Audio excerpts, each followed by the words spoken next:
നിങ്ങൾ വിദേശ രാജ്യത്ത് നിന്ന് അല്ലെങ്കിൽ ഗൾഫ് രാജ്യങ്ങളിൽ നിന്നൊക്കെയാണ് ഫോൺ വാങ്ങുന്നതെങ്കിൽ ഒന്ന് രണ്ട് കാര്യങ്ങൾ ശ്രദ്ധിക്കുക. Welcome to Mister Unbox and Travel. നമ്മുടെ ചാനലിൽ ഇപ്പോൾ ഏകദേശം 51ഓളം മൊബൈൽ നമ്മളിപ്പോൾ അൺബോക്സ് ചെയ്ത് വെച്ചിട്ടുണ്ട്. അതോടനുബന്ധിച്ച് തന്നെ നമ്മളൊരു കമ്മ്യൂണിറ്റി പോസ്റ്റിൽ ഒരു Q&A പോസ്റ്റ് ഞാൻ അവിടെ പോസ്റ്റ് ചെയ്തിരുന്നു. അതോടൊപ്പം തന്നെ ഒരു ചെറിയൊരു വീഡിയോ കൂടെ ഞാൻ അതിൽ ചാനലിൽ പോസ്റ്റ് ചെയ്തിരുന്നു. ഇതിൽ രണ്ടിലും കൂടിയായിട്ട് വളരെ നല്ല റെസ്പോൺസ് ആയിരുന്നു നിങ്ങളുടെ സൈഡിൽ നിന്ന് കിട്ടിയത്. ഏകദേശം 50ന് മുകളിൽ ക്വസ്റ്റ്യൻസ് അതിൽ വന്നിരുന്നു. അതിൽ വളരെ പ്രസക്തമായിട്ടുള്ള ചില ക്വസ്റ്റ്യൻസിൻ്റെ റീപ്ലൈ എന്നുള്ള രീതിയിലാണ് നമ്മൾ ഇന്ന് ഈ വീഡിയോ കാണാൻ പോകുന്നത്. അതിൽ തന്നെ മറ്റു ക്വസ്റ്റ്യൻസിനും കാര്യങ്ങളൊക്കെ മാക്സിമം ഞാൻ കമൻസിൽ തന്നെ റീപ്ലൈ കൊടുത്തിട്ടുണ്ട്. അതുപോലെ തന്നെ പേഴ്സണലി മെസ്സേജ് അയച്ചവർക്ക് ഞാൻ പേഴ്സണലി റീപ്ലൈ കൊടുത്തിട്ടുണ്ട്. അപ്പോൾ ഇന്ന് നമ്മൾ ഈ ഒരു വീഡിയോയിലൂടെ കാണാൻ പോകുന്നത് ആ ഒരു പ്രസക്തമായിട്ടുള്ള ചോദ്യങ്ങൾക്കുള്ള മറുപടിയാണ് നമ്മൾ ഇന്ന് ഈ വീഡിയോയിലൂടെ കാണുന്നത്. അപ്പോൾ നമുക്ക് നേരെ വീഡിയോയിലേക്ക് കടക്കാം.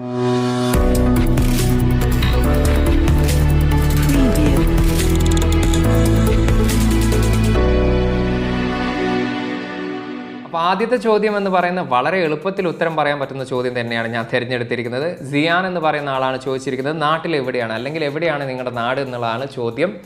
കോഴിക്കോട് ജില്ലയിലെ തിക്കോടി എന്ന് പറയുന്ന സ്ഥലമാണ് എൻ്റെ നാട്. കൊയിലാണ്ടിക്കും വടകരയ്ക്കും ഇടയിലുള്ള ഒരു പ്രദേശമാണ്. അതുകൂടാതെ തന്നെ ഒരു വലിയൊരു പ്രത്യേകത അടങ്ങിയിട്ടുള്ളൊരു നാട് കൂടിയാണ് എൻ്റെ ഈ ഒരു ജന്മനാടായ തിക്കോടി എന്ന് പറയുന്നത്.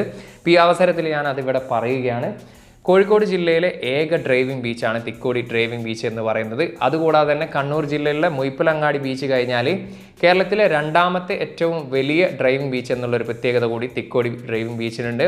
അപ്പോൾ ഈ ഒരു രണ്ട് ഡ്രൈവിംഗ് ബീച്ചാണ് എനിക്ക് അറിയാവുന്നത്. അപ്പോൾ തീർച്ചയായിട്ടും മൂന്നാമതൊരു ഡ്രൈവിംഗ് ബീച്ച് നിങ്ങളുടെ അറിവിലുണ്ടെങ്കിൽ അത് തീർച്ചയായിട്ടും ഒന്ന് ദയവ് ചെയ്ത് കമൻറ്റിൽ ഒന്ന് രേഖപ്പെടുത്തുക. രണ്ടാമത്തെ ക്വസ്റ്റ്യൻ എന്ന് പറയുന്ന ഒരു ടെക് റിലേറ്റഡ് ക്വസ്റ്റ്യൻ ആണ്. ബ്ലൂ ബ്ലേഡ് ഗെയിമിംഗ് എന്ന് പറയുന്ന ചാനൽ അല്ലെങ്കിൽ വ്യക്തിയാണ് ചോദിച്ചിരിക്കുന്നത്.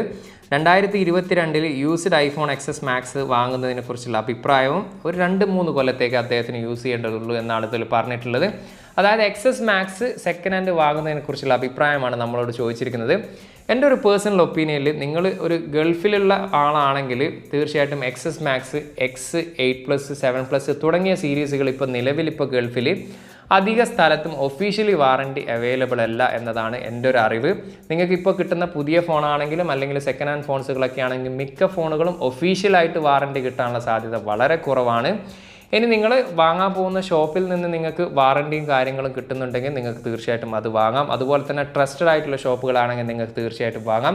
എങ്കിലും എൻ്റെ ഒരു പേഴ്സണൽ ഒപ്പീനിയനിൽ ഇപ്പം നിലവിലിറങ്ങുന്ന XS Max അല്ലെങ്കിൽ അതിൽ താഴെയുള്ള ഫോണുകളിലൊക്കെ മിക്ക ഫോണുകളും ഒഫീഷ്യൽ വാറണ്ടി കഴിഞ്ഞതുകൊണ്ട് തന്നെ ആ ഫോൺ എത്രത്തോളം ഗുഡ് കണ്ടീഷൻ ആണ് എന്നുള്ള കാര്യം നിങ്ങൾ തീർച്ചയായിട്ടും ഉറപ്പുവരുത്തുക. അതിനായി നിങ്ങളുടെ ഏതെങ്കിലും ഫോണിനെ കുറിച്ച് അറിയുന്ന ഒരു എക്സ്പേർട്ട് ആയിട്ടുള്ള ഒരു സുഹൃത്തുണ്ടെങ്കിൽ അവരുമായിട്ട് പോയിട്ട് ഫോൺ വാങ്ങുന്നതായിരിക്കും ഉചിതം. അല്ലെങ്കിൽ ഏറ്റവും ട്രസ്റ്റഡ് ആയിട്ടുള്ള ഷോപ്പുകളിൽ പോയിട്ട് വാങ്ങുന്നതായിരിക്കും ഉചിതം. കാരണം ഒരുപാട് സെക്കൻഡ് ഹാൻഡ് ഫോൺസുകൾ നമുക്ക് റീഫർബിഷ് ഫോൺ എന്നുള്ള രീതിയിൽ നമുക്ക് ഫോൺ കാണാനാവും. അപ്പോൾ റീഫർബിഷ് ഫോൺ എന്താണെന്ന് അറിയാൻ ഞാൻ ഇതിനു മുമ്പ് ഒരു വീഡിയോ ചെയ്തിട്ടുണ്ട്. അതിൻ്റെ ലിങ്ക് ഞാൻ ഇവിടെ ഡിസ്ക്രിപ്ഷനിലും കൊടുക്കാം, ഇവിടെ ഐകാർഡിലും കൊടുക്കുന്നുണ്ട്.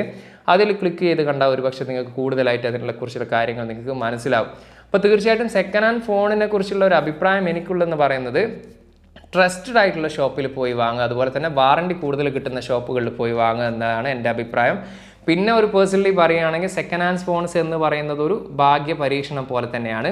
കിട്ടിയാൽ കിട്ടി, ഓടിയാൽ ഓടി എന്നുള്ള ലെവലാണ്. അതുകൊണ്ട് തന്നെ 2-3 വർഷം ഓടുമോ എന്നുള്ള കാര്യത്തിലൊന്നും എനിക്കത്ര ഒരു ഉറപ്പ് പറയാൻ പറ്റില്ല. കാരണം ജെന്യൂൻ ആയിട്ടുള്ള പാർട്സും ജെന്യൂൻ ആയിട്ടുള്ള ഫോണാണ് നിങ്ങൾ സെക്കൻഡ് ഹാൻഡ് ഫോൺ വാങ്ങുന്നതെങ്കിൽ തീർച്ചയായിട്ടും 2-3 വർഷം അത് ഈസി ആയിട്ട് ഓടും. അതല്ല റീഫർബിഷ് ആയിട്ടുള്ള മൊബൈലാണ് നിങ്ങൾ വാങ്ങുന്നതെങ്കിൽ അത് എത്ര കാലം ഓടും എന്നുള്ളത് നിങ്ങളുടെ ഭാഗ്യം പോലെ ഇരിക്കും. അപ്പോൾ ഇതാണ് എൻ്റെ ഒരു പേഴ്സണലി ഒപ്പീനിയൻ ഈ ഒരു XS Max സെക്കൻഡ് ഹാൻഡ് വാങ്ങുന്നതിനെ കുറിച്ചുള്ളത്. ഇനി അടുത്ത ചോദ്യം ചോദിച്ചിരിക്കുന്നത് മുഹമ്മദ് സിനാൻ എന്ന് പറയുന്ന ആളാണ്. Exynos 2100 ഗെയിമിങ്ങിന് കൊള്ളാമോ എന്നതാണ് ചോദ്യം. Exynos 2100 എന്ന് പറഞ്ഞാൽ നിലവിലെ സാംസങ്ങിൻ്റെ ഏറ്റവും അഡ്വാൻസ്ഡ് ആയിട്ടുള്ള പ്രൊസസ്സറും അതുപോലെ തന്നെ ഏറ്റവും ഫാസ്റ്റ് ആയിട്ടുള്ള പ്രൊസസ്സറാണ്. ഒരു ഫ്ലാഗ്ഷിപ്പ് ലെവൽ പ്രൊസസ്സറാണ്. നമ്മുടെ സാംസങ് ഗാലക്സി S21 സീരീസിലും ഇപ്പോൾ കഴിഞ്ഞ ആഴ്ച ഞാൻ അൺബോക്സ് ചെയ്ത S21 FEയിലൊക്കെ ഉൾപ്പെടുന്ന പ്രൊസസ്സറാണ്. ഗെയിമിങ്ങിന് കൊള്ളാമോ എന്ന് ചോദിച്ചാൽ എൻ്റെ ഉത്തരം എന്ന് പറയുന്നത് ഗെയിമിങ്ങിന് പെർഫെക്റ്റ് ആയിട്ടുള്ള ഒരു ചിപ്സെറ്റ് തന്നെയാണ്. വളരെ ഫാസ്റ്റായിട്ട് നമുക്കിതിൽ ഗെയിം കളിക്കാൻ സാധിക്കും, സ്മൂത്തായിട്ട് നമുക്ക് ഗെയിം കളിക്കാൻ സാധിക്കും. ഇതൊക്കെ ഇതിൻ്റെ ഒരു പോസിറ്റീവ് സൈഡാണെങ്കിൽ ഒരു ചെറിയൊരു നെഗറ്റീവ് കൂടി ഈ ഒരു Exynos 2100 കാണാൻ സാധിച്ചിട്ടുണ്ട്. നമ്മൾ ഗെയിം ഏകദേശം ഒരു അരമണിക്കൂർ അല്ലെങ്കിൽ ഒരു 3/4 മണിക്കൂറൊക്കെ കണ്ടിന്യൂ ആയിട്ട് കളിക്കുമ്പോൾ ചെറുതായിട്ടൊരു ഹീറ്റിംഗ് എനിക്കിതിൽ ഫീൽ ചെയ്തിട്ടുണ്ട്. ഞാൻ ഏകദേശം 2-3 ഫോൺ Exynos 2100 കുറച്ച് കാലം യൂസ് ചെയ്തപ്പോൾ എനിക്ക് കാണാൻ സാധിച്ചിട്ടുള്ള ഒരു പ്രശ്നമാണ് ഹീറ്റിംഗ് ഇഷ്യൂ. Exynos 2100 എനിക്ക് കാണാൻ സാധിച്ചിട്ടുണ്ട്. അതേസമയം ഗെയിമിങ്ങിന് പറ്റിയ പ്രൊസസ്സറാണോ എന്ന് ചോദിച്ചാൽ 100% ഗെയിമിംഗ് എല്ലാ തരത്തിലും ഈ ഒരു ഹീറ്റിംഗ് ഇഷ്യൂ ഒഴിച്ച് നിർത്തിയാൽ ബാക്കി എല്ലാ തരത്തിലും നമുക്ക് പെർഫെക്റ്റ് ആയിട്ട് കളിക്കാൻ പറ്റുന്ന ഒരു പ്രൊസസ്സർ തന്നെയാണ് Exynos 2100 എന്ന് പറയുന്നത്. അടുത്തതായിട്ട് 3 ക്വസ്റ്റ്യൻസ് ആണുള്ളത്. ഏകദേശം സിമിലർ ആയിട്ടുള്ള ആൻസർ ആണ് ഈ ഒരു 3 ക്വസ്റ്റ്യൻ ഉള്ളത് കൊണ്ട് തന്നെ നമുക്ക് ഈ ഒരു 3 ക്വസ്റ്റ്യൻ ആദ്യം വായിച്ചതിന് ശേഷം അതിനുള്ള റീപ്ലൈ കൊടുക്കാം. ആദ്യത്തെ ചോദ്യം എന്ന് പറയുന്നത് ശ്രീശോഭ് മന്നൻ പറമ്പിലാണ് ചോദിച്ചിരിക്കുന്നത്. ഹുവാവി മൊബൈൽ എപ്പോഴെങ്കിലും GMS വരാൻ സാധ്യതയുണ്ടോ? അതായത് ഹുവാവി മൊബൈലിൽ ഗൂഗിൾ മൊബൈൽ സർവീസ് തിരിച്ചു വരാൻ സാധ്യതയുണ്ടോ എന്നതാണ് ഒന്നാമത്തെ ക്വസ്റ്റ്യൻ. രണ്ടാമത്തെ ക്വസ്റ്റ്യൻ എന്ന് പറയുന്നത് സാൾട്ടി വിനാഗിറാണ് ചോദിച്ചിരിക്കുന്നത്. US ബാന് ഹുവാവിൽ നിന്ന് കളയാൻ ചാൻസ് ഉണ്ട്. സിമിലർ ആയിട്ടുള്ള ഒരു ക്വസ്റ്റ്യൻ തന്നെയാണ്. മൂന്നാമത്തെ ക്വസ്റ്റ്യൻ എന്ന് പറയുന്നത് 5 സ്റ്റാർ ചോദിച്ചിരിക്കുന്നത്. ഇപ്പോൾ ഹുവാവി ഫോൺ വാങ്ങുന്നതിനെ കുറിച്ചുള്ള അഭിപ്രായം എന്താണ് എന്നതാണ് ചോദ്യം. അപ്പോൾ ആദ്യത്തെ ഈ ഒരു 2 ചോദ്യത്തിനുള്ള ഉത്തരം എന്ന് പറയുന്നത് ഇപ്പം നിലവിലുള്ള സാഹചര്യത്തിൽ ചൈനയും അമേരിക്കയും തമ്മിലുള്ള ട്രേഡ് വാർ അല്ലെങ്കിൽ ഈ ഒരു കോൾഡ് വാറിൻ്റെ സാഹചര്യത്തിൽ ഹുവാവിക്കെതിരായിട്ടുള്ള ബാൻ എടുത്തു കളയാനുള്ള സാധ്യത ഇപ്പോൾ കുറവാണ് എന്നതാണ് എനിക്ക് കിട്ടിയിട്ടുള്ള നമുക്ക് അല്ലെങ്കിൽ അറിയാൻ സാധിച്ചിട്ടുള്ള അറിവെന്ന് പറയുന്നത്. പക്ഷേ ഇതൊരിക്കലും ഇന്നില്ലെങ്കിൽ നാളെ പൊളിറ്റിക്കൽ സിറ്റുവേഷൻ മാറുമെന്ന് നമുക്ക് ആർക്കും പ്രെഡിക്റ്റ് ചെയ്യാൻ പറ്റാത്തത് കൊണ്ട് തന്നെ ഇതൊരു 100% ഇതൊരിക്കലും മാറില്ല എന്നുള്ള കാര്യം ഞാൻ പറയുന്നില്ല. മറിച്ച് ഇപ്പോൾ കുറച്ച് കാലത്തേക്കെങ്കിലും നമുക്ക് ഹുവാവി ഫോണിൽ GMS അഥവാ ഗൂഗിൾ മൊബൈൽ സർവീസ് അല്ലെങ്കിൽ പ്ലേ സ്റ്റോർ പോലുള്ള കാര്യങ്ങൾ തിരിച്ചു വരാനുള്ള സാധ്യത വളരെ കുറവാണ്. ഇനി 5 സ്റ്റാറിൻ്റെ ചോദ്യത്തിലേക്ക് വന്നാൽ ഇപ്പോഴത്തെ സാഹചര്യത്തിൽ ഹുവാവി ഫോൺ വാങ്ങുന്നതിനെക്കുറിച്ചുള്ള അഭിപ്രായമാണ് അദ്ദേഹം ചോദിച്ചിട്ടുള്ളത്. എനിക്ക് 2 രീതിയിലുള്ള ഒരു അഭിപ്രായമാണ് എനിക്കിതിൽ പറയാനുള്ളത്. ഒന്നാമത്തെ ഒപ്പീനിയൻ അല്ലെങ്കിൽ അഭിപ്രായം എന്ന് പറയുന്നത് നിങ്ങളുടെ കയ്യിലൊരു സെക്കൻഡറി അല്ലെങ്കിൽ പ്രൈമറി ആയിട്ടൊരു ആൻഡ്രോയിഡ് ഫോൺ അല്ലെങ്കിൽ ഒരു ഐഫോൺ നിങ്ങളുടെ കയ്യിലുണ്ടെങ്കിൽ നിങ്ങൾക്ക് പരിഗണിക്കാൻ പറ്റുന്ന ഒരു ഫോൺ തന്നെയാണ് ഹുവാവി ഫോൺ, അല്ലെങ്കിൽ നിങ്ങൾക്ക് ധൈര്യമായിട്ട് ചൂസ് ചെയ്യാൻ പറ്റുന്ന ഒരു ഫോൺ തന്നെയാണ് ഹുവാവിയുടെ മൊബൈൽ എന്ന് പറയുന്നത്. ഇനി രണ്ടാമത് നിങ്ങൾ ഈ ഒരു ഹുവാവി ഫോൺ മാത്രമേ നിങ്ങളുടെ കയ്യിലുള്ളൂ അല്ലെങ്കിൽ ഈ ഒരു ഫോൺ മാത്രമേ നിങ്ങൾ യൂസ് ചെയ്യുന്നു എന്നതാണെങ്കിൽ ഒന്ന് ആലോചിച്ചിട്ട് വാങ്ങുന്നതായിരിക്കും നല്ലത്. കാരണം നമുക്ക് എത്രത്തോളം പറഞ്ഞാലും 100% ഒരു പെർഫെക്ഷൻ ഇപ്പം നിലവിലത്തെ ഹുവാവി ഫോണുകളിൽ ആപ്ലിക്കേഷൻ്റെ കാര്യങ്ങളിലില്ല. ചില ആപ്ലിക്കേഷൻസ് ഇതിൽ വർക്ക് ചെയ്യുന്നില്ല എന്നുള്ളത് പരമമായിട്ടുള്ള സത്യമാണ്. അപ്പോൾ അത് ഏതൊക്കെ ആപ്ലിക്കേഷനാണ് വർക്ക് ചെയ്യാത്തെന്നുള്ളതും അതിനെക്കുറിച്ചുള്ള കാര്യങ്ങളൊക്കെ അടങ്ങിയിട്ടുള്ള ഒരു വീഡിയോ ഞാൻ ഇതിനു മുമ്പ് ചെയ്തിട്ടുണ്ടായിരുന്നു. ആ ഒരു വീഡിയോയുടെ ലിങ്ക് ഞാൻ ഡിസ്ക്രിപ്ഷനിലും അതുപോലെ തന്നെ ഇവിടെ ഐക്കാർഡിലും ഞാൻ കൊടുക്കുന്നുണ്ട്. നിങ്ങൾ അത് കണ്ടാൽ ഒരുപക്ഷെ കുറച്ചും കൂടി ഈസി ആയിട്ട് നിങ്ങൾക്ക് അതിനെക്കുറിച്ച് മനസ്സിലാക്കാൻ സാധിക്കും. എനിവേ, അപ്പോൾ ഈ ഒരു സാഹചര്യത്തിൽ എനിക്ക് പറയാനുള്ളതെന്ന് പറഞ്ഞാൽ നിങ്ങൾ പ്രത്യേകിച്ച് ഈ ഒരു ഓൺലൈൻ ക്ലാസ്സൊക്കെ നടക്കുന്ന സാഹചര്യത്തിലൊക്കെ ആയതുകൊണ്ട് തന്നെ ചില ആപ്ലിക്കേഷൻസ് ഈ ഒരു ഹുവാവി ഫോണിൽ വർക്ക് ചെയ്യാനുള്ള ഒരു ബുദ്ധിമുട്ടുള്ളത് കൊണ്ട് തന്നെ നിങ്ങൾ എന്തൊക്കെ യൂസേജിനാണോ ഈ ഒരു ഫോൺ വാങ്ങുന്നത് ആ ഒരു യൂസേജും കാര്യങ്ങളൊക്കെ ഈ ഒരു ഫോണിൽ നടക്കുമെന്ന് ഉറപ്പ് വരുത്തിയതിന് ശേഷം വാങ്ങുക എന്നതാണ് എൻ്റെ രണ്ടാമത്തെ ഒപ്പീനിയൻ എന്ന് പറയുന്നത്. അപ്പോൾ തീർച്ചയായിട്ടും നിങ്ങളുടെ കയ്യിലൊരു മറ്റൊരു ആൻഡ്രോയിഡ് ഫോൺ ഉണ്ടെങ്കിൽ നിങ്ങൾക്ക് ഹുവാവിയുടെ ഫോൺ ചൂസ് ചെയ്യാം. അതല്ല ഈ ഒരു ഹുവാവി ഫോൺ മാത്രമാണ് നിങ്ങൾ വാങ്ങുന്നതെങ്കിൽ നിങ്ങളുടെ യൂസേജും കാര്യങ്ങളൊക്കെ അനുസരിച്ചുള്ള രീതിയിലുള്ള കാര്യങ്ങളൊക്കെ ഇതിൽ വർക്ക് ചെയ്യുന്നു എന്നുള്ളത് കൺഫേം ചെയ്തതിന് ശേഷം വാങ്ങുക എന്നതാണ് എൻ്റെ ഒപ്പീനിയൻ. അടുത്ത ചോദ്യം ചോദിച്ചിരിക്കുന്നത് LT Dreams by Lenny and Tina എന്ന് പറയുന്ന യൂട്യൂബറാണ്. ഇദ്ദേഹത്തെ എനിക്ക് പേഴ്സണലി അറിയാട്ടോ. കാരണം കുവൈത്തിലുള്ള ആ ഒരു ബെസ്റ്റ് ട്രാവൽ ബ്ലോഗർ എന്നുള്ള രീതിയിൽ എനിക്കറിയാം. ഇദ്ദേഹത്തിൻ്റെ വീഡിയോസ് ഞാൻ ഒരുപാട് കണ്ടിട്ടുണ്ട്. എന്താ പറയുക, നമ്മൾ കാണാത്ത അല്ലെങ്കിൽ നമ്മൾ കാണാൻ ഇഷ്ടപ്പെടുന്ന കുവൈത്തിൽ ഒരുപാട് കാഴ്ചകളും കാര്യങ്ങളൊക്കെ ഇദ്ദേഹത്തിൻ്റെ ചാനലിൽ ഞാൻ കണ്ടിട്ടുണ്ട്. എനിവേ ഇദ്ദേഹം ചോദിച്ചിരിക്കുന്ന ചോദ്യം എന്ന് പറയുന്നത്, ഇർഷാദ് ബ്രോ, ഞാനൊരു ഓൾ ഇന്ത്യ ട്രിപ്പ് പോകാൻ പ്ലാൻ ചെയ്യുന്നു. എനിക്ക് വീഡിയോ എഡിറ്റ് ചെയ്യാൻ പറ്റിയൊരു ഫോണെന്ന് പറഞ്ഞു തരുമോ? വീഡിയോ എഡിറ്റിങ്, ക്യാമറ പെർഫോമൻസ്, ഇത് രണ്ടുമാണ് അദ്ദേഹത്തിന് മുഖ്യമെന്നാണ് പറഞ്ഞിരിക്കുന്നത്. അപ്പോൾ എൻ്റെ ഒരു ഒപ്പീനിയൻ അല്ലെങ്കിൽ എൻ്റെ ഒരു സജഷൻ എന്ന് പറയുന്നത് സാംസങ് ഗാലക്സി നോട്ട് 20 അൾട്ര ആയിരിക്കും ഇദ്ദേഹത്തിന് പറ്റിയ ഫോൺ എന്നാണ്. കാരണം ഐഫോൺ ഞാൻ സജസ്റ്റ് ചെയ്യാത്തതിൻ്റെ ഒരു കാരണം എന്ന് പറയുന്നത് ഐഫോണിൽ നമുക്ക് അദ്ദേഹം ഷൂട്ട് ചെയ്യുന്ന പ്ലാറ്റ്ഫോമിൽ നിന്ന് ഐഫോണിലേക്ക് ഡാറ്റ ട്രാൻസ്ഫർ ചെയ്യുക എന്ന് പറയുന്ന ഒരു ഇത്തിരി ബുദ്ധിമുട്ടുള്ള കാര്യമാണ്. അതുപോലെ തന്നെ എഡിറ്റിങ്ങിലുള്ള ചില പ്രോ ആപ്ലിക്കേഷൻസ് ഒക്കെ നമുക്ക് പർച്ചേസ് ചെയ്യുക എന്ന് പറയുന്ന ഒരു ഇത്തിരി എക്സ്പെൻസീവ് ആയിട്ടുള്ള കാര്യമാണ്. അതുകൊണ്ട് ഐഫോൺ ഞാൻ സജസ്റ്റ് ചെയ്യുന്നില്ല. ഇനി അതല്ല, മറിച്ച് ഒരു ആൻഡ്രോയിഡ് ഫോൺ ആയെന്നുള്ള രീതിയിൽ തന്നെയാണ് ഞാൻ ഗാലക്സി നോട്ട് 20 അൾട്ര സജസ്റ്റ് ചെയ്യുന്നത്. അതിൽ 2 കാരണം എന്ന് പറയുന്നത്, ഒന്ന് S Pen ഉപയോഗിച്ച് നമുക്ക് ഒരുപാട് കാര്യങ്ങൾ അതിൽ യൂസ് ചെയ്യാൻ സാധിക്കും. അതോടൊപ്പം തന്നെ മെമ്മറി കാർഡ് യൂസ് ചെയ്യാൻ പറ്റും എന്നുള്ളത് തന്നെയാണ് ഏറ്റവും ഹൈലൈറ്റ് ആയിട്ട് എടുത്ത് പറയാനുള്ളത്. നമുക്കറിയാം 99% ഫ്ലാഗ്ഷിപ്പ് ഫോണുകളിൽ ഇപ്പോൾ മെമ്മറി കാർഡ് യൂസ് ചെയ്യാനുള്ള ഒരു ഓപ്ഷൻ ഇല്ല. അതുകൊണ്ട് തന്നെ അദ്ദേഹം മറ്റ് രീതിയിലുള്ള ഫോട്ടോസോ വീഡിയോസും കാര്യങ്ങളൊക്കെ മറ്റ് GoPro അല്ലെങ്കിൽ അതുപോലുള്ള കാര്യങ്ങളൊക്കെ വെച്ചിട്ടാണ് എടുക്കുന്നതെങ്കിൽ ആ ഒരു മെമ്മറി കാർഡ് യൂസ് ചെയ്തിട്ട് പെട്ടെന്ന് തന്നെ നമുക്ക് ഫോണിലേക്ക് മാറ്റുകയും എഡിറ്റിംഗ് ഒക്കെ വളരെ സ്മൂത്തായിട്ട് ചെയ്യാൻ പറ്റുന്ന ഫോൺ എന്ന് പറയുന്നത് ഗാലക്സി നോട്ട് 20 അൾട്ര തന്നെയാണ്.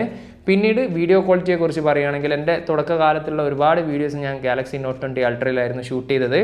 വീഡിയോ ക്വാളിറ്റിയും പക്കയാണ്. അതുകൊണ്ട് തന്നെ ഗാലക്സി നോട്ട് 20 അൾട്ര ആയിരിക്കും നിങ്ങൾക്ക് ഏറ്റവും പറ്റിയ ഒരു ഫോൺ എന്നതാണ് എൻ്റെ ഒരു സജഷന്. ഒരുപക്ഷെ ഏറ്റവും കൂടുതൽ ഞാൻ നേരിട്ടുള്ള ഒരു ചോദ്യമാണ് ഈ ഒരു അടുത്ത ചോദ്യം എന്ന് പറയുന്നത്. K for Creativityയാണ് ചോദിച്ചിരിക്കുന്നത്. അൺബോക്സിങ് ചെയ്യുന്ന മൊബൈൽ ഫോൺ നമുക്ക് എടുക്കാൻ സാധിക്കുമോ? അങ്ങനെ ഏതെങ്കിലും ഫോൺ എനിക്ക് കിട്ടിയിട്ടുണ്ടോ എന്നതാണ് ചോദ്യം. വലിയ യൂട്യൂബേഴ്സിൻ്റെ കാര്യം എനിക്കറിയില്ല. പക്ഷേ എന്നെ സംബന്ധിച്ചിടത്തോളം നമ്മൾ അൺബോക്സ് ചെയ്യുന്ന ഫോണുകളൊന്നും നമുക്ക് സ്വന്തമല്ല എന്നതാണ് സത്യം. ഇപ്പോൾ 51 ഫോൺ അൺബോക്സ് ചെയ്തവരിൽ ഒരു ഫോൺ മാത്രമാണ് എൻ്റെ സ്വന്തം. അത് ഞാൻ കാശ് കൊടുത്ത് വാങ്ങിയ ഫോണാണ് iPhone 13 Pro. ബാക്കി എല്ലാ ഫോണും റിവ്യൂ യൂണിറ്റ് ആയിരുന്നു. അത് ഒരുപക്ഷെ ചില ഫോണുകൾ എനിക്ക് മാസങ്ങളോളം യൂസ് ചെയ്യാൻ സാധിക്കും, മറ്റ് ചില ഫോണുകൾ എനിക്ക് വളരെ കുറച്ച് ദിവസമേ യൂസ് ചെയ്യാൻ സാധിക്കാറുള്ളൂ. 1-2 ഫോണുകൾ ഏകദേശം ഒരു വർഷത്തിനടുത്തായിട്ട് എനിക്ക് യൂസ് ചെയ്യാൻ സാധിക്കുന്നുണ്ട്. പക്ഷേ ആ ഒരു ഫോണും ഒരു സമയം കഴിഞ്ഞാൽ തിരിച്ച് കമ്പനിക്ക് കൊടുക്കുകയും പകരം മറ്റേതെങ്കിലും ഫോണുകൾ അവർ നമുക്ക് തരികയും എന്നുള്ളൊരു സിസ്റ്റത്തിലാണ് ഇപ്പോൾ പോകുന്നത്. അതുകൊണ്ട് തന്നെ നിലവിൽ ഇതുവരെ എനിക്ക് ഒരു ഫോൺ പോലും എൻ്റെ എന്നുള്ള രീതിയിൽ ഒരു കമ്പനിയും ഇതുവരെ തന്നിട്ടില്ല. പകരം ഒരുപാട് ഗാഡ്ജറ്റുകൾ, അത് സ്പീക്കേഴ്സ്, ബ്ലൂടൂത്ത്, അതുപോലെ പവർ ബാങ്ക്, അങ്ങനെയുള്ള ഒരുപാട് ഗാഡ്ജറ്റുകൾ എനിക്ക് ഗിഫ്റ്റായിട്ട് കിട്ടിയിട്ടുണ്ട് എന്നതാണ് സത്യം. അപ്പോൾ ഇതാണ് ശരിക്കുമുള്ള കാര്യം എന്ന് പറയുന്നത്. റിവ്യൂ യൂണിറ്റ്സ് ആണ് ഇത്രയും കാലം എനിക്ക് കിട്ടിക്കൊണ്ടിരിക്കുന്നത്. എനിക്ക് കിട്ടാനും പോകുന്നത് ആ ഒരു റിവ്യൂ യൂണിറ്റ്സ് നിശ്ചിത ദിവസം അല്ലെങ്കിൽ നിശ്ചിത മാസം കഴിഞ്ഞാൽ കമ്പനിക്ക് തിരിച്ചു കൊടുക്കേണ്ട സംഭവം തന്നെയാണ്. അടുത്ത ചോദ്യം ചോദിച്ചിരിക്കുന്നത് ട്രാവൽ കിങ്ങും അതുപോലെ തന്നെ അൻഷൂസ് വ്ലോഗ് എന്ന് പറയുന്ന ചാനലാണ്. ട്രാവൽ കിങ് എനിക്ക് പേഴ്സണലി അറിയുന്ന ചാനലാണ്. അദ്ദേഹം കേരളത്തിലുള്ള ഒരുപാട് KSRTCയിലുള്ള യാത്രകളൊക്കെ നടത്തിയിട്ടുള്ള വ്ലോഗൊക്കെ ഇടുന്ന ചാനലാണ്. എനിവേ ചോദിച്ചിരിക്കുന്നത് എന്താണെന്ന് പറഞ്ഞാൽ ട്രാവൽ കിങ്ങും അൻഷൂസ് വ്ലോഗും ചോദിച്ചിരിക്കുന്നത് ഇതുവരെ അൺബോക്സ് ചെയ്തതിൽ വെച്ചിട്ട് ഏറ്റവും ഫേവറേറ്റ് ഫോൺ ഏതാണെന്നാണ് ചോദ്യം. ഇനി അൻഷൂസ് വ്ലോഗ് 3 ചോദ്യം ചോദിച്ചിട്ടുണ്ട്. അതിൽ രണ്ടാമത്തെ ചോദ്യം യൂട്യൂബിലേക്ക് വരാനുള്ള റീസണും, മൂന്നാമത്തത് ഫേവറേറ്റ് മൊബൈൽ ഫോൺ ഏതാണെന്ന്. അപ്പോൾ ഒന്നാമത്തെ ചോദ്യത്തിനുള്ള ഉത്തരം Samsung Galaxy S21 Ultrയും iPhone 12 Pro Max ആണ് ഞാൻ ഇതുവരെ അൺബോക്സ് ചെയ്തതിൽ വെച്ചിട്ട് ഏറ്റവും ഫേവറേറ്റ് ആയിട്ടുള്ള ഫോൺ എന്ന് പറയുന്നത്. ഇനി യൂട്യൂബിലേക്ക് വരാനുള്ള കാരണം എന്ന് പറയുന്നത് 2020 ഞാൻ നാട്ടിൽ പോയപ്പോൾ ഏകദേശം 8 മാസത്തോളമായിരുന്നു നാട്ടിൽ ഞാൻ കുടുങ്ങിയിട്ടുണ്ടായിരുന്നത് ലീവിന് പോയിട്ട്. അപ്പോൾ ആ ഒരു സാഹചര്യത്തിൽ കൊറോണ സമയത്ത് എല്ലാവരും യൂട്യൂബ് ചാനൽ തുടങ്ങിയപ്പോൾ എൻ്റെ കസിൻസ് എന്നോട് പറഞ്ഞു നിങ്ങൾക്കും തുടങ്ങിക്കൂടെ എന്ന് ചോദിച്ചു. തുടങ്ങി.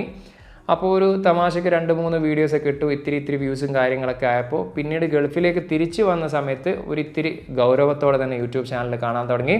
ഇപ്പോൾ അത്യാവശ്യം സീരിയസ് ആയിട്ട് തന്നെ യൂട്യൂബ് ചാനലൊക്കെ ആയിട്ട് ഇങ്ങനെ മുമ്പോട്ട് പോകുന്നു. ഇനി മൂന്നാമത്തത് ഫേവറേറ്റ് മൊബൈൽ ഫോൺ ഏതാണെന്ന് ചോദിച്ചിട്ടുണ്ട്. എനിക്കിപ്പോഴും ഫേവറേറ്റ് മൊബൈൽ ഫോൺ എന്ന് പറയുന്നത് ഇപ്പോഴും ഞാൻ എൻ്റെ പ്രൈമറി ഫോണായിട്ട് യൂസ് ചെയ്യുന്ന ഹുവാവിയുടെ Mate 20 Pro ആണ് എനിക്ക് ഇതുവരെയുള്ളതിൽ വെച്ചിട്ട് ഏറ്റവും ഫേവറേറ്റ് ആയിട്ടുള്ള ഫോൺ എന്ന് പറയുന്നത്. എഡു ഡെയിലിയാണ് അടുത്ത ചോദ്യം ചോദിച്ചിരിക്കുന്നത്. ബ്രോ കാണുന്ന ടെക് ചാനൽസ് ഏതൊക്കെയാണെന്നാണ് ചോദ്യം. മലയാളം ചാനൽസ് അധികം കാണാറില്ല. എനിക്ക് കാണുന്ന ചാനലിൽ തന്നെ മലയാളികൾ എന്ന് പറയുന്നത് ഒന്ന് ജയരാജേട്ടൻ്റെ അതുപോലെ തന്നെ പ്രതാപ് ജി ടെക്കിൻ്റെ വീഡിയോസ് ഞാൻ ഇടയ്ക്ക് കാണാറുണ്ട്. പിന്നെ കാണുന്ന മറ്റ് ടെക് ചാനൽസ് എന്ന് പറയുന്നത് എൻ്റെ ഏറ്റവും ഫേവറേറ്റ് ആയിട്ടുള്ള യൂട്യൂബറായിട്ടുള്ള മിസ്റ്റർ ഹോസ് ദ ബോസ് ആണ് ഞാൻ അധികം കാണുന്ന ടെക് ചാനൽ എന്ന് പറയുന്നത്.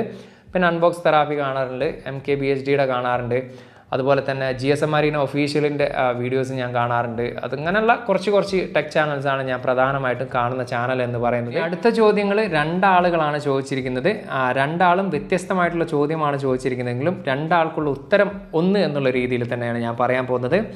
ആദ്യം ചോദിച്ചിരിക്കുന്നത് മുദ്ര ഇൻറ്റീരിയേഴ്സ് ആൻഡ് ഡെവലപ്പേഴ്സ് എന്ന് പറയുന്ന ചാനലാണ്. ഇദ്ദേഹത്തിൻ്റെ ചാനലിൻ്റെ ഒരു പ്രത്യേകത എന്ന് പറയുന്നത് വീട് സംബന്ധമായിട്ടുള്ള ഒരുപാട് വീഡിയോസും യൂസ്ഫുൾ ആയിട്ടുള്ള വീഡിയോസും കാര്യങ്ങളൊക്കെ ഇടുന്ന ഒരു ചാനലാണ്. അദ്ദേഹം ചോദിച്ചിരിക്കുന്നത് വീഡിയോ ഷൂട്ടിങ്ങിന് ഏറ്റവും നല്ല സ്റ്റെബിലൈസേഷനുള്ള ക്യാമറകൾ ഏതൊക്കെയാണെന്നാണ് ചോദിച്ചിരിക്കുന്നത്. ആദിൽ KM ചോദിച്ചിരിക്കുന്നത് ഇതേപോലെ തന്നെ ഞാൻ ഇതുവരെ അൺബോക്സ് ചെയ്ത് വെച്ചിട്ട് ഏറ്റവും നല്ല ക്യാമറ ഫോൺ ഏതാണെന്നാണ് ചോദിച്ചിരിക്കുന്നത്. അപ്പോൾ ഈ ഒരു 2 ചോദ്യത്തിനും കൂടി ഒരു ഉത്തരം തന്നെ ഞാൻ പറയാം. ഒരു ഫോണല്ല, മറിച്ച് കുറച്ച് ഫോണുകൾ തന്നെ ഞാൻ പറയാം. ഒന്ന്, എനിക്ക് ഏറ്റവും ഇഷ്ടപ്പെട്ട ക്യാമറ പെർഫോമൻസ് കാഴ്ചവെച്ചത് iPhone 13 Pro, iPhone 12 Pro Max, Vivo X60 Pro, Samsung Galaxy S21 Ultra, Google Pixel 6.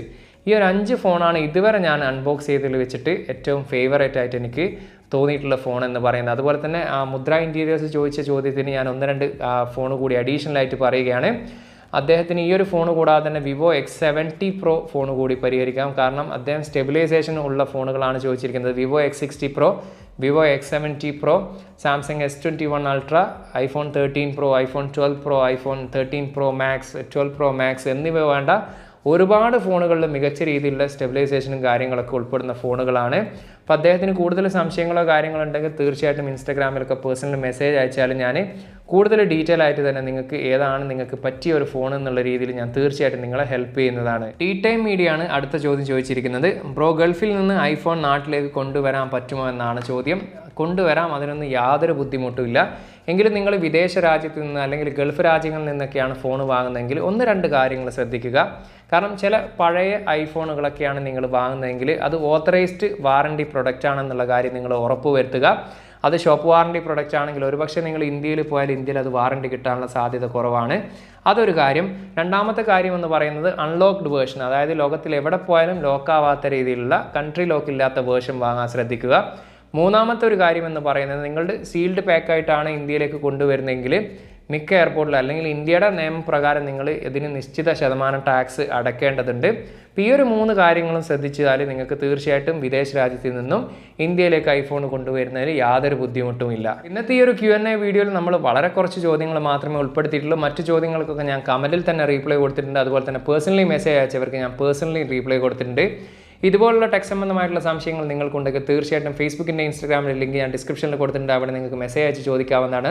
തീർച്ചയായിട്ടും ഞാൻ നിങ്ങളെ ഹെൽപ്പ് ചെയ്യുന്നതാണ്. അപ്പോൾ ഇന്നത്തെ ഈ ഒരു വീഡിയോ ഇഷ്ടപ്പെട്ടാൽ ലൈക്ക് ചെയ്യാൻ മറക്കരുത്. അതുപോലെ തന്നെ കൂട്ടുകാർക്ക് ഒന്ന് ഷെയർ ചെയ്യുക.